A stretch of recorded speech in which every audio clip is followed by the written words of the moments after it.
أعوذ بالله من الشيطان الرجيم. بسم الله الرحمن الرحيم.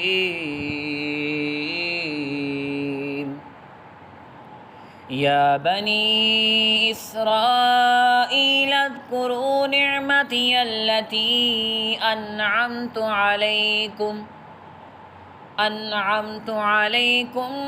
وأوفوا بعهدي أوف بعهدكم وإياي فارهبون وآمنوا بما أنزلت مصدقا لما معكم ولا تكونوا أول كافر به